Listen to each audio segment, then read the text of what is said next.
Olá, meus queridos alunos do sexto ano do Colégio Edificar. Aqui é o professor Madison Martins, da disciplina de Geografia, e hoje nós vamos estar dando continuidade ao nosso conteúdo programático, agora abordando sobre o capítulo 4, que vai falar sobre a medição do tempo no espaço geográfico. Lembrando que nós, desde o início do ano, já havíamos abordado sobre os principais conceitos, da geografia, dentre eles o objeto de estudo da ciência, que seria o espaço geográfico. No início do ano, nós também tratamos um pouco sobre a questão dos movimentos que a Terra realiza. E aqui nós vamos dar um pouquinho mais de ênfase sobre esse assunto novamente. Então, o primeiro ponto é a gente falar, ou melhor, relembrar sobre o movimento de rotação da Terra. A Terra gira em torno de si mesma, ou de um eixo imaginário que passa pelos polos. Esse movimento dura cerca de 24 horas e é responsável pela sucessão dos dias e das noites. A rotação da Terra interfere na circulação das massas de ar e nas correntes marítimas. A Terra gira de oeste para leste, dando-nos a impressão de que o Sol se move ao redor dela, movimento aparente do Sol. Lembro que quando nós tivemos essa aula, eu dei bastante ênfase no sentido da gente se orientar através da posição do Sol. E uma das coisas que eu chamei a atenção foi sobre essa questão de nós termos a ideia de que é o Sol que está se movimentando, quando na verdade ele está parado. Quem está girando é a Terra. Então, o movimento da Terra de rotação é ele que dá a sensação para a gente do dia e da noite. Então, quando nós olhamos para essa imagem, a gente vê que o Sol ele está ali parado e está emitindo, a radiação solar, no caso. Percebam que a Terra ela tem uma inclinação, que eu disse para vocês que seria de 23 graus, e aparece o Polo Norte e o Polo Sul, como um eixo central. Aparece o lado leste, que é de onde o Sol nasce, entre aspas, e o oeste, que é para onde ele se põe. Então, quando a Terra está apontada aí no sentido de frente para o Sol, a gente sabe que vai ser dia, e o lado que tiver oposto seria a noite. Quando a gente fala do movimento de translação da Terra, é o movimento que ela e os demais planetas executam ao redor do Sol. A trajetória, no caso aí o caminho percorrido, chama-se órbita e tem forma elíptica oval. Devido a essa forma, a distância entre o Sol e a Terra varia durante o ano. No início do ano, quando a Terra se encontra mais próxima do Sol, aí no caso o nome dado é periélio, a distância é de 147,1 milhões de quilômetros. No meio do ano, quando o planeta se encontra mais afastado do Sol, aí no caso nós chamamos de afélio. A distância é de 152,1 milhões de quilômetros. A órbita mede cerca de 930 milhões de quilômetros e é percorrida em 365 dias e 6 horas. O que é importante a gente observar na imagem? Percebam as setas de movimentação que, por exemplo, em torno de cada planeta desse que vai aparecendo, no caso é o movimento da Terra, planeta Terra, o que está em vermelho é sinalizando o movimento de rotação. E o que está numa seta amarela é simbolizando o movimento de translação. Então, embora a Terra esteja fazendo o movimento de rotação, ela está fazendo em conjunto o movimento de translação, que é ao entorno do Sol. Sendo que em determinados períodos do ano, essa distância ela vai variar. Quando a Terra está mais próxima do Sol, nós chamamos de periélio. E quando ela está mais afastada, nós chamamos de afélio. O tempo que a Terra demora a dar uma volta completa no Sol é chamado de ano. O ano civil, adotado por convenção internacional, é de 365 dias. Entretanto, a Terra demora 365 dias e 6 horas para completar a volta em torno do Sol, ano sideral. Portanto, a cada 4 anos, temos um ano de 366 dias, o ano bissexto. Se nós formos somar aí 6 horas, mais 6 horas, mais 6 horas, mais 6 horas, né, e somando esses horários aí, a cada 4 anos a gente vai ter um ano aí de 366 dias, que é como se a gente estivesse somando essa fração dessas horas que vão sobrando ao longo do tempo, no caso. Então, a principal consequência do movimento de translação é a ocorrência das estações do ano: primavera, verão, outono e inverno, já que os hemisférios recebem iluminação desigual ao longo do ano. Quando a gente fala dessa questão da iluminação, é porque a gente sabe que as áreas que estão próximas da linha do Equador são aquelas que recebem maior quantidade de energia solar. Só dando uma ênfase aí, que geralmente é um ponto que os alunos ficam confusos de fato, que é esse ano bissexto.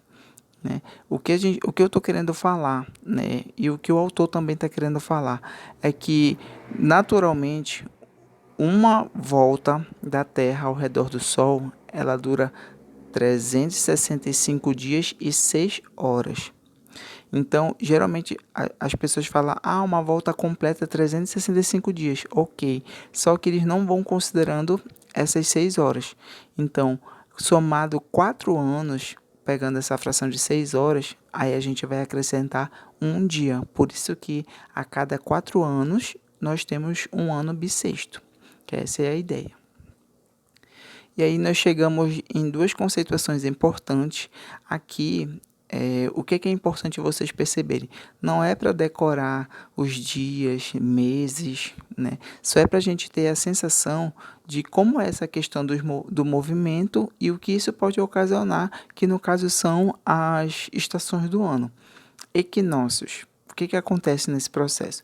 São os dias em que o Sol está incidindo perpendicularmente sobre o Equador, 21 de março e 23 de setembro, dias que marcam o início do outono, né, no sul, e da primavera no norte.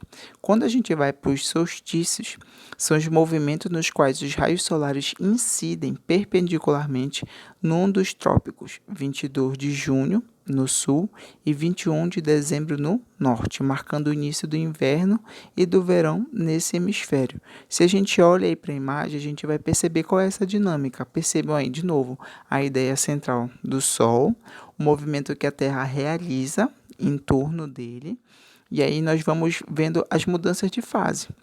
Equinócio de outono, aí ele bota uma data, 23 de março, e aparece o outono. Aí depois continua o movimento da Terra. Solstício de inverno, 21 de junho. E aí continua o movimento, aí já muda para inverno. Aí depois vai equinócio de primavera, 23 de setembro. E aí continua o processo, já vai para a primavera. E depois chega no verão e assim vai. E isso daí é um movimento constante, tá? Que a Terra vai realizar. E aí a gente chega nesse outro ponto importante, que é sobre os fusos horários, né?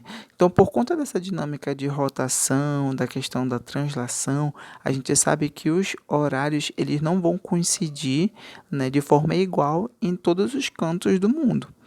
Porque enquanto vai ser dia em um local, vai ser noite no outro, e quando for a relação inversa, vai acontecer a mesma coisa. Então, os horários eles vão variar. Então, por isso que a gente fala nos fusos horários. Mas qual é o contexto aí de formação disso?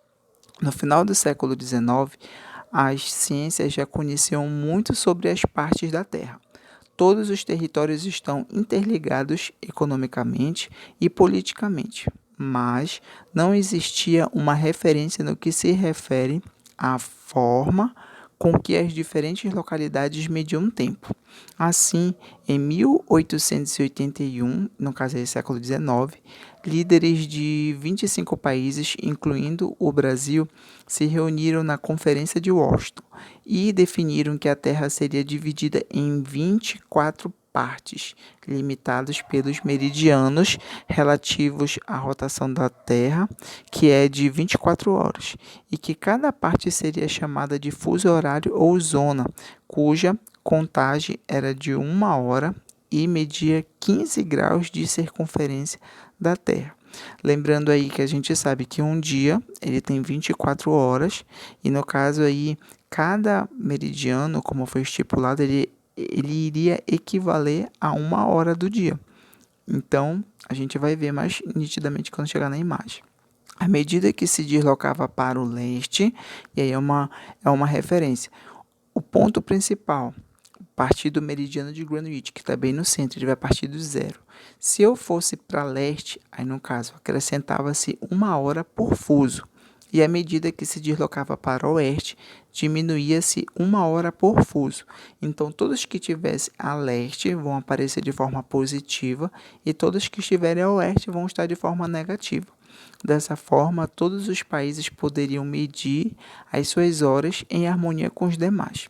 Nesse contexto, foi criada a chamada Hora Legal, em que os países tinham autonomia para regulamentar sua hora oficial, baseado nas linhas de fusos horários e respeitando as suas fronteiras, no qual o meridiano de Greenwich, por convenção, é o parâmetro para a formação dos horários.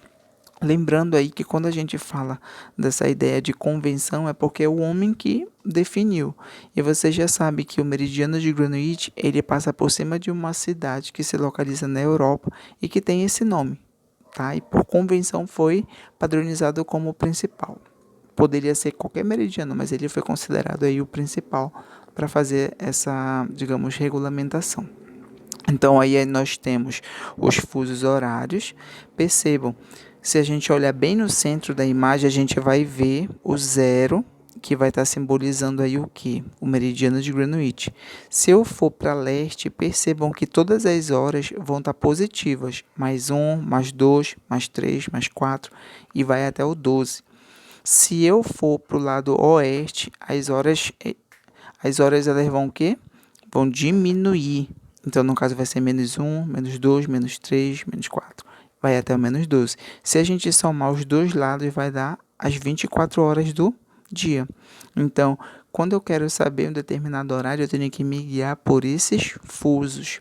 Se eu for, no caso, no sentido leste, eu tenho que ir aumentando. E se eu for no sentido oeste, eu tenho que ir diminuindo. Sempre essa vai ser a lógica dos fusos horários. E aí, como é que se dá os fusos horários no Brasil?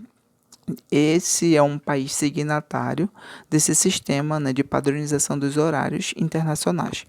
Por possuir uma grande dimensão territorial no sentido leste-oeste, atingindo um total de 4.319,4 quilômetros entre a ponta dos Seixas, aliás, 4.319.000,4 quilômetros entre a ponta dos Seixas, que fica, né, na Paraíba, e a nascente do rio Moa, que fica no Acre, determina sua área em 4 zonas de fusos horários. Porém, é importante destacar que mesmo com os meridianos apontando exatamente o local destes fusos, é o poder público quem define a hora legal do país, estabelecendo o número de demarcações e em que local elas serão feitas. E aqui nós temos uma imagem que está mostrando os fusos horários do Brasil.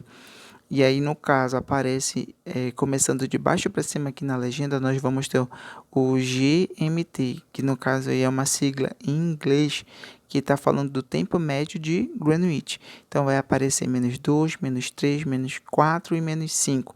Percebam que os fusos horários do nosso território são todos negativos. Por que isso ocorre? Porque, por exemplo, se a gente volta aqui nessa imagem, a gente vai ver que o nosso território ele está todo na parte negativa, né? Aí, no caso, com os horários atrasados em relação ao meridiano de Greenwich. Então, quando a gente vem para cá, a gente percebe nitidamente que todas as horas elas vão ser, ó, no caso, para cada fuso aí, vindo no sentido oeste, vão ser diminuídas 1 hora. Então, por isso que todos ficam negativo. Aí, uma das dúvidas que ficam é quando a gente olha para esse azul que está menos 2, que os alunos perguntam, mas professor, não está pegando em cima do território. Mas não se esqueçam que o litoral e uma parte do oceano, até determinado quilômetro, equivale também fazer parte do território. Então, o menos 2, o fuso menos 2, ele começa abrangendo aí o território brasileiro ainda. E depois que vai para a parte interna do continente, que vai aparecer o menos 2, aí o -3, o -4 e o -5. Em 2008, houve uma alteração que resumia o território nacional em apenas 3 diferentes horários, mas em 2013, parte do estabelecimento anterior, que era de 4 fusos, foi retomado. E aí, no caso, a gente só tem uma ideia de como foi essa modificação, mas que depois voltou a ter esses 4 fusos. E o horário de verão, que é para a gente finalizar, que é um dos tópicos que aparece também no livro de vocês, né? Desde 1985, o Brasil adota o horário de verão, no qual os relógios de parte dos estados são adiantados em 1 hora, num determinado período do ano. Entre o terceiro domingo de outubro e o terceiro domingo de fevereiro, é estabelecido o horário de verão nas regiões Sul, Sudeste e Centro-Oeste. Os estados do Nordeste e Norte ficam de fora devido à sua proximidade com a linha do Equador, onde os raios solares eles diminuem a variação entre o dia e a noite e também das estações do ano. Essa questão dos fusos horários, ela tinha uma funcionalidade que era, no caso, aproveitar ao máximo a luz solar, fazendo com que haja uma diminuição na demanda de energia nos horários de pico. Então, o intuito aí também era fazer com que houvesse uma menor demanda de energia, aproveitando mais facilmente a radiação solar, tá bom? Meninos e meninas, na próxima aula a gente vai continuar ainda com esse capítulo, porque ainda tem muitas coisas para falar. Só que, na verdade, ele vai estar finalizando, mas a gente vai retomar alguns pontos para poder avançar para o próximo capítulo, tá bom? Então, na próxima aula a gente vai continuar a abordagem. Abraço.